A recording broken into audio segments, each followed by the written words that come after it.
I'm good at the rants.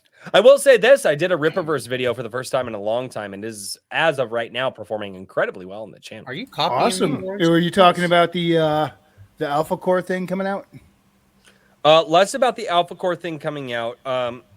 So obviously Eric July and the Rippaverse announced that Chuck Dixon would be working with them writing the Alpha Core story.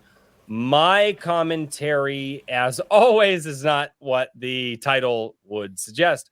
My commentary is more on the ramifications that large names like this in the indie sphere can have on the indie sphere, and what Eric July, the success of his first campaign, shows other creators.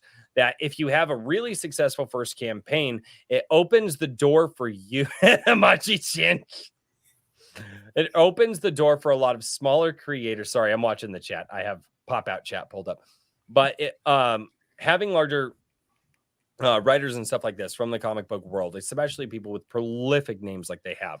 You know, you get Dixon, Mike Barron, obviously, you know, Mike Miller. You get all these guys. What this is going to do is that it's going to show that if you launch a successful first campaign as a comic book creator, and it is successful and it makes a certain amount of money, it's really going to open the door for you, because that seems to be the trend lately, right? Like you come out, you do your own comic book, and then it does pretty well, like very well. You're starting to grab eyes. The second one, we're starting to see this more become a rule of the indie space, is that some of these disaffected writers, pencilers, inkers, colorists, they're all looking for a place to get work, obviously.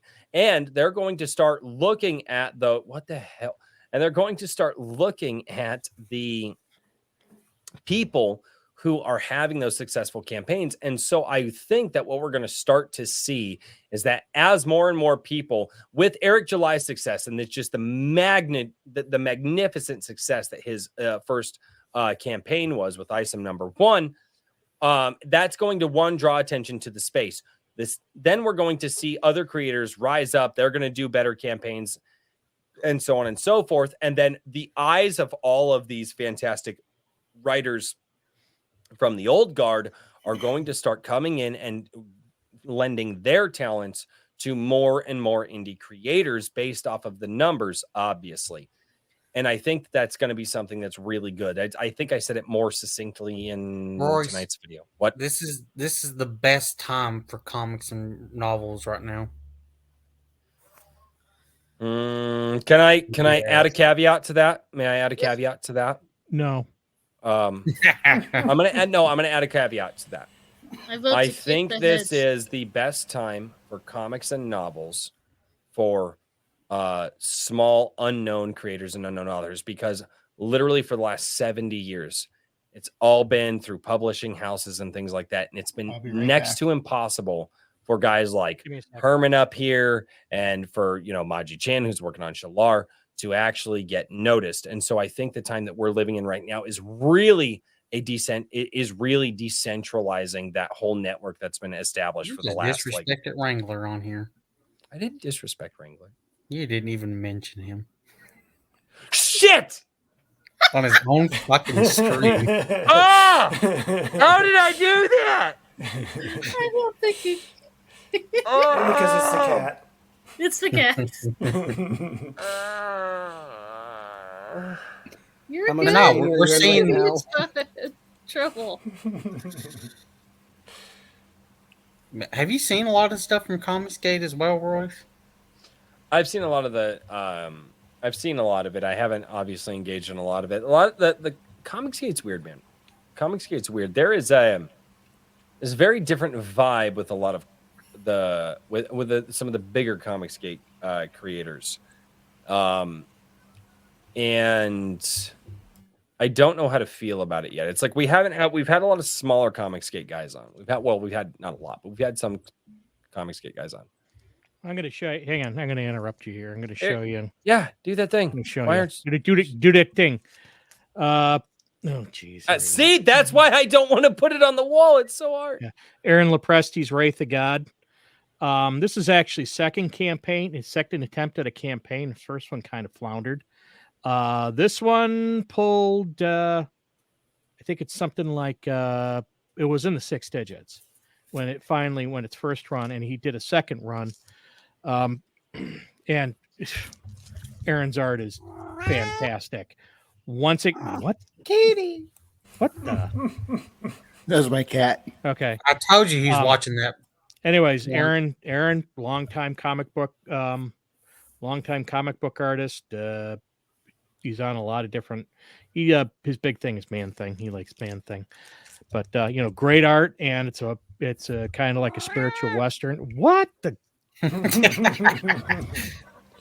The kitty then- likes a spiritual western. And this is all backwards. This is the guy who did my my bookmark.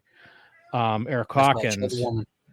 He's got a thing called Zombie for World of Oz. He's on his 5th issue, and he has like another book out there. And he fulfills all of his campaigns. Matter of fact, all of his campaigns get fulfilled like within 24 hours. So it's it's happening. Some of them, the smaller ones, aren't pulling in the big bucks, but some of the larger ones, they're pulling in money. And it's probably not, when by the time you fritter out the shipping and the printing and all that, it's probably not a huge amount initially. But I mean, Aaron Lopresti's now on his 2nd book, and it's Wraith the God. And I think, if I remember correctly, I asked Shelley, is his wife, and their first campaign actually pulled. Their first campaign actually pulled in more than the first. Their second campaign pulled in more than the first. So it's my hand talking. No, keep talking, Herman. Keep talking. My cat's over here talking too. Hang on. Hayes. Hey! Go away, kitty! You stay away from my coffee!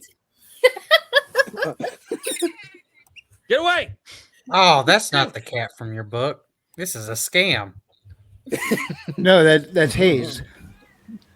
I hope the cat doesn't have any ticks. Which cat in the book? There's like 6 or 7 of them. I think he's referring to Nomad. Yeah, the actual cat.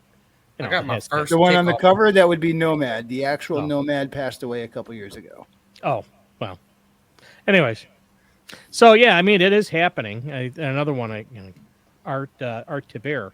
He's another big artist with Marvel, who was kind of shown to the street.